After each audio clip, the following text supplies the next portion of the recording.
Aujourd'hui, on parle beaucoup de démocratie et d'une façon générale, on considère qu'un pays est démocratique lorsque ce pays fonctionne avec une constitution, avec un parlement, avec des élections périodiques, avec des partis politiques, avec un certain pluralisme économique. C'est-à-dire qu'il y a tout un appareil formel et réel aussi qui accompagne la démocratie. Et il y a de grands changements effectivement dans le monde. Et cette démocratie, pour être à la hauteur d'affronter ces nouveautés, doivent justement donner à la démocratie tout son sens. Parce que la démocratie ne peut pas être seulement formelle, sinon la démocratie doit pouvoir remplir son rôle de non seulement des institutions, mais seulement de l'égalité des citoyens, de la participation des citoyens et de la justice pour tous.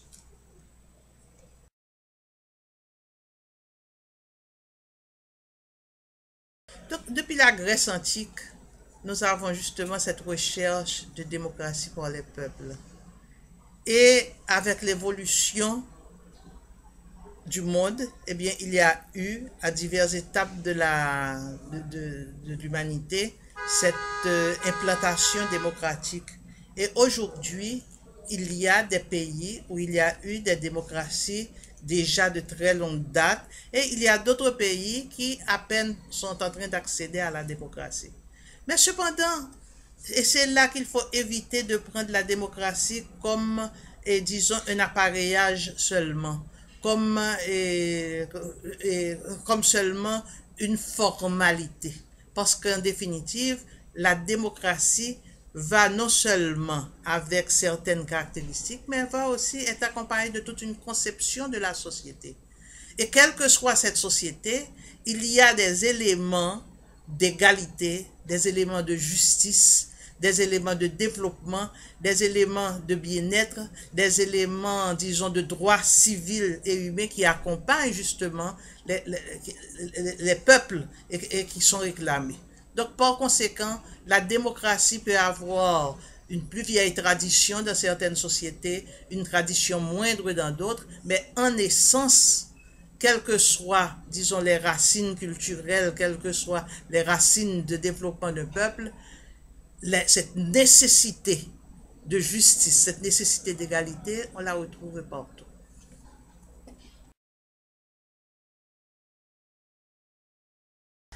L'établissement de la démocratie dans un pays peut se convertir en un réel instrument de la lutte contre la pauvreté et la démocratie. Mais à une condition que ce ne soit pas seulement une démocratie formelle, une démocratie seulement dans les écrits de la Constitution, mais une démocratie qui facilite justement l'égalité entre tous les citoyens, qui facilite l'égalité de chances et qui donne l'opportunité à tous les citoyens de participer dans leurs propres affaires, dans les affaires de leur pays, pour résoudre leurs problèmes, et non qu'il y ait seulement, disons, des formules, ou par exemple des élections où chaque 4 ans, chaque 5 ans, chaque 6 ans, les élus viennent donner des comptes. Non, sinon un contenu réel où il y a une participation effective et dans toutes les questions de la population. Et à ce moment, effectivement, le fonctionnement d'une démocratie réelle devient très efficace dans la lutte contre la pauvreté, contre l'inégalité et pousse, je crois, à ce qu'il y ait des innovations, des créations, que les propres peuples prennent en main leur destinée pour pouvoir avancer.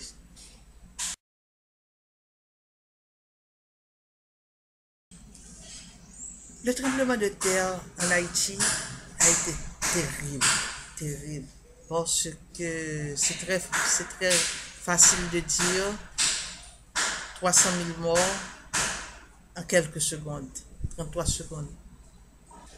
nous pouvons dire que le tremblement de terre, malgré sa brutalité, malgré son inhumanité, on pourrait dire, eh bien, a constitué pour Haïti une certaine opportunité. L'opportunité de pouvoir avancer. L'opportunité justement de pouvoir mettre en marche un peuple debout qui justement affrontait cet événement tragique, mais avec la volonté de pousser en avant, de combattre et de construire du nouveau. Malheureusement, nous pouvons dire que cette volonté n'a pas pu, disons, se cristalliser dans une grande entreprise nationale, dans une refondation nationale, comme nous disons très souvent. Et dans ce sens, nous pouvons dire que la démocratie en Haïti, eh bien, continue sa longue marche.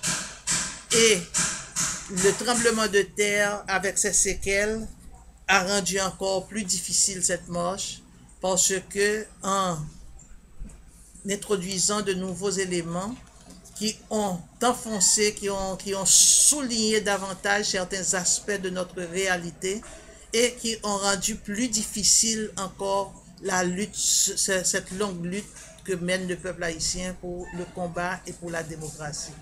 Et naturellement, on peut dire que le tremblement de terre qui a renouvelé, disons, qui nous a permis de jeter un regard vers le passé, nous a permis de comprendre la profondeur de la lutte qui doit être menée et d'autant plus que les inégalités sont encore beaucoup plus grandes à partir de ce tremblement de terre et les conditions de vie beaucoup plus difficiles.